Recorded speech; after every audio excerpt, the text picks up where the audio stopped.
ETV అభిరుచి ప్రేక్షకులందరికీ స్వాగతం సుస్వాగతం.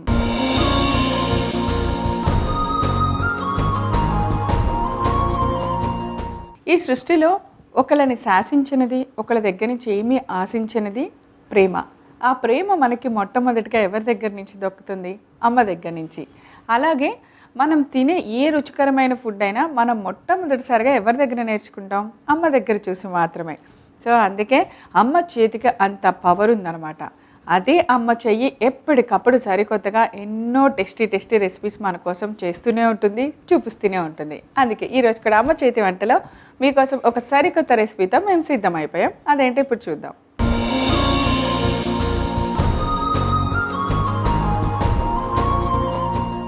ఈరోజు అమ్మ చేతి వంటలో మనందరికీ నచ్చేలాగా సూపర్ యమ్మీ టేస్టీ రెసిపీ చేయడానికి సిద్ధంగా ఉన్నారు మన ఎక్స్పర్ట్ గౌరీనాథ్ గారు.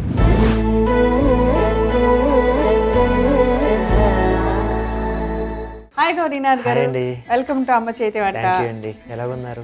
ఆల్ గుడ్ అండి, అంతా బాగుంది. సో ఎమ్మి టేస్టీ రుచులతో మా ఎక్స్పర్ట్ చేసే వంటలతో ఫుల్ మళ్ళీ లావ్ అయిపోతున్నాం అనమాట.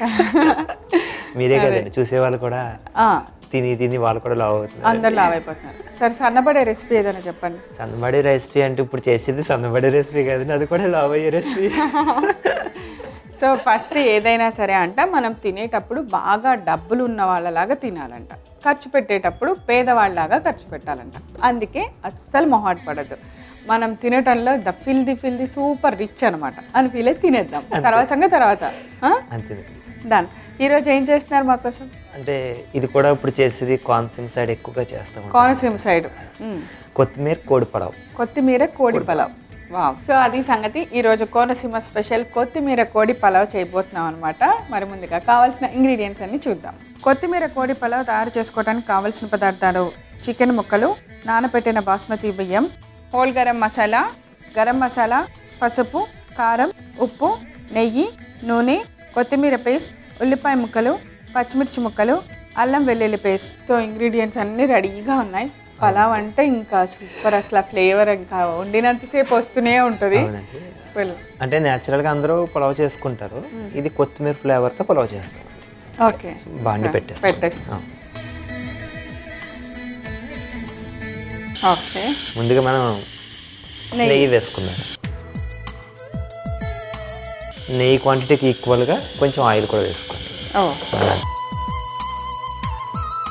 ఇప్పుడు అందులో మనం ముందుగా వేయించుకోవడానికండి ఇది మసాలా దినుసులు మాట. ఇవి అంటే మనకు గరం మసాలాకు సంబంధించిన దినుసులు, ఓన్ గరం మసాలాతో ముందు దినుసులు వేయించుకుంటారండి. ఓకే, వేసిండి మేడం, అందులో వేగుతూ ఉంటుంది. అది వేగుతుండగానే మనం కొంచెం సన్నగా తరిగిన ఉల్లిపాయ ముక్కలను కూడా వేయించేసుకోవచ్చు. Okay, done.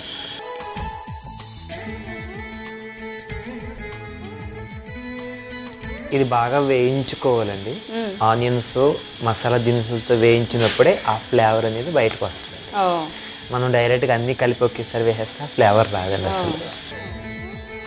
సో ఆనియన్ బాగా వేగితేనే కొంచెం బ్రౌన్ కలర్ వచ్చే వరకైనా కనీసం వేయించాలండి అది. సో ఇవాళ మన అందరికీ ఒక కిట్కు చెప్పారనమాట. ఆనియన్ ఒక్కసారి వేగుతుందిలే, తర్వాత అయినా కర్రీ ఉడికిపోద్ది కదా అని మనం వేసేస్తాము. బట్ అలా కాకుండా ఆనియన్ పూర్తిగా వేగితే ఆ ఫ్లేవర్ చాలా బాగుంటుందని చెప్పారు. ఇప్పుడు దాంతోపాటు మనకి కొంచెం పచ్చిమిర్చి చీలికలండి. మనకి స్పైసీగా కావాలనుకుంటే 2 ఎక్కువ వేసుకోవచ్చు, లేదంటే నార్మల్గా. మనం ప్రాసెస్ చెప్తాం, కానీ కొన్ని మాత్రం వాళ్ళ టేస్ట్కి తగ్గట్టు వాళ్ళు మార్చుకున్నా ఏమవ్వదు. అది కొంతమంది ఎక్కువ తినొచ్చండి, కారం తక్కువ తింటారు. పులావ్ ఎప్పుడు చేసుకున్నా మన ఇంట్లో ఓన్గా ప్రిపేర్ చేసుకున్న అల్లం వెల్లుల్లి పేస్ట్, గరం మసాలా వేసుకుంటేనే దాని టేస్ట్ బయటపడుతుంది. కొన్న దాంట్లో వెనిగర్ ఫ్లేవర్ ఎక్కువ వస్తూ ఉంటుంది. అదేవిధంగా గరం మసాలా పౌడర్ అండి, ఇది ఇప్పుడే వేసేయాలా? ఇప్పుడే. దీంతో పాటే మనం మళ్ళా ఇదొక మళ్ళా చిన్నదండి, అంటే అల్లం వెల్లుల్లి పేస్ట్తో గరం మసాలా వేయించినప్పుడే దాని ఫ్లేవర్ మళ్ళీ బయటకు వస్తుందండి. అది వేరువేరుగా వేయించినా మళ్ళీ డిఫరెంట్ టేస్ట్లోకి వెళ్ళిపోద్ది మళ్ళీ. అది అంటే యాక్చువల్లీ గరం మసాలా మనం ఇప్పుడు లాస్ట్నే వేస్తారని చాలామంది. ఇప్పుడు ఈ 2 కలిపిన తర్వాత స్మెల్ చూడండి మీకు.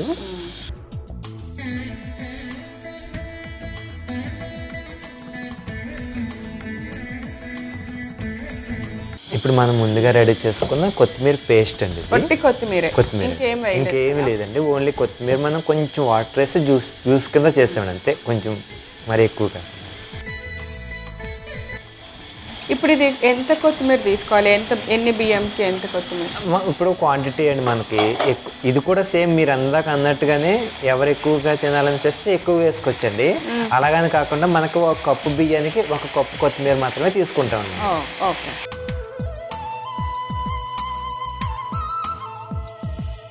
మళ్ళీ ఎక్కువైనా కూడా ఫ్లేవర్ బాగోదు, ఎక్కువైతే మళ్ళీ ఫ్లేవర్ బాగోదు. ఒక కప్పు బియ్యంకి ఒక కప్పు కొత్తిమీర పేస్ట్ అండి ఇది. ఒక్క నిమిషం మూత పెడతారు. అదే అంత. సో ఒక నిమిషం మూత పెట్టిన తర్వాత కొత్తిమీర కొంచెం పచ్చి వాసన పోయే వరకు వేగితే అప్పుడు మంచి ఫ్లేవర్ వస్తుందండి. సో చికెన్కి మనం ఏం మ్యారినేట్ చేయక్కర్లేదు, ఏం అవసరం లేదండి. ఇప్పుడు అది చేసేసుకుంటుందండి దాంట్లో వేయగానే అది కలర్ మారుతుందండి, మరి గ్రీన్ కలర్లోకి వచ్చేస్తుందండి. ఇంకా సో వేసేద్దామండి అది. ఇది వేసి కలుపుకుందాం.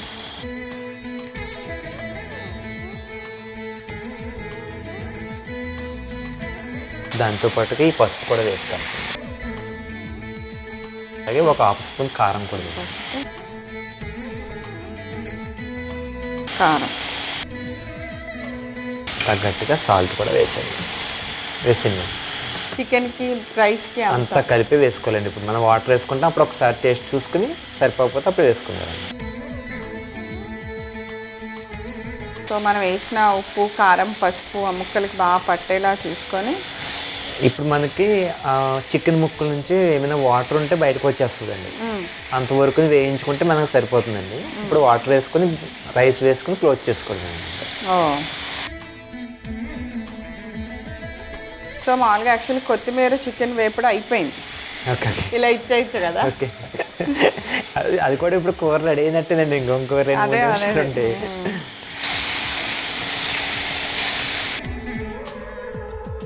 సో ఇప్పుడు మనం అంటే ఒక కప్పు బియ్యం, ఒక కప్పు చికెన్, ఒక కప్పు కొత్తిమీర పేస్ట్ తీసుకుంటాం.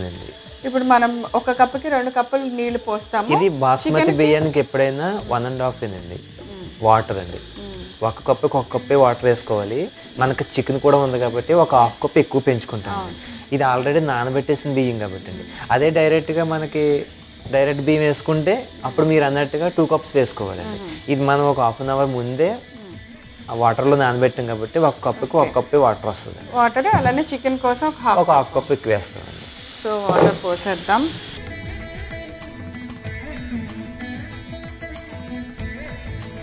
సరే కలిపింది.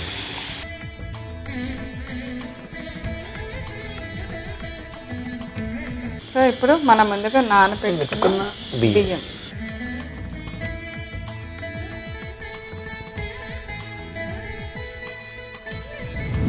చూద్దామా ఒకసారి. స్టవ్ ఆపేస్తాను. మంచి స్మెల్ వస్తుంది, మామూలుగా కాదు. సర్వింగ్ బౌల్లో తీసేద్దాం.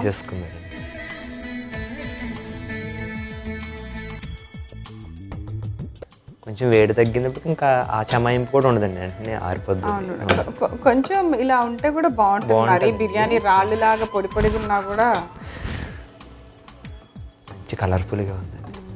సో ఇప్పుడు నేను టేస్ట్ చూడాలి కదా. సో మంచిగా ఓకేనండి. వేడి వేడిగా కోనసీమ కొత్తిమీర కోడి పలావ్ అండి. ఎస్, నా చేతిలో కూడా రెడీగా ఉంది. నేను ఆల్రెడీ ఆర్పుకుంటున్నాను అనమాట.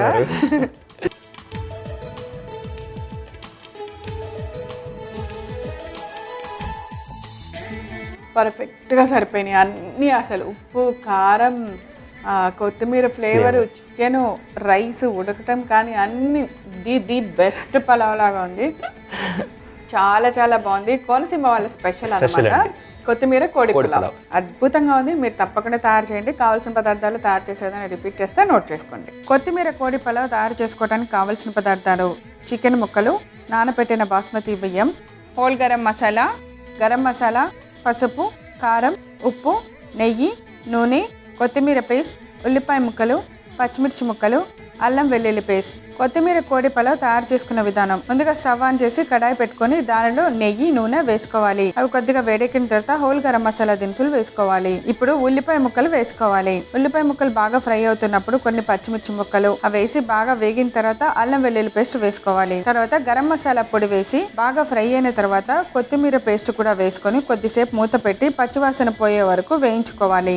ఇప్పుడు చికెన్ ముక్కల్ని కూడా వేసి బాగా కలిపి అందులో కొద్దిగా పసుపు, కారం, ఉప్పు వేసి కొంచెం సేపు ఫ్రై చేసుకోవాలి. దానిలో కొలతకు తగ్గట్టుగా నీళ్లు పోసుకొని నానబెట్టిన బాస్మతి బియ్యం కూడా వేసుకొని మూత పెట్టి బాగా ఉడికించుకోవాలి. వాటర్ అంతా తగ్గి బియ్యం బాగా ఉడికిన తర్వాత పలావ్ రెడీ అయినట్లే. ఇలా రెడీ అయిన పలావ్ ని వేడివేడిగా ఒక సర్వింగ్ బౌల్ లోకి తీసి సర్వ్ చేయండి. అంతే, ఎంతో రుచికరమైన కొత్తిమీర కోడి పలావ్ రెడీ. అది గౌరీనాథ్ గారు, సూపర్ టేస్టీగా ఉంది. ఇంత మంచి టేస్టీ రెసిపీ ఇంత ఈజీగా మా అందరికి చూపించినందుకు థ్యాంక్ యూ అండి. సో చూసారు కదా కొత్తిమీర కోడి పలావ్ ఎలా తయారు చేసామో, సూపర్ ఎమ్మీగా ఉంది. మీరు కూడా తప్పకుండా తయారు చేసుకొని రుచి చూడండి. తిరిగి రేపు మరలా అమ్మ చేతి వంటలా కలుసుకుందాం. అంతవరకు సెలవు, నమస్కారం.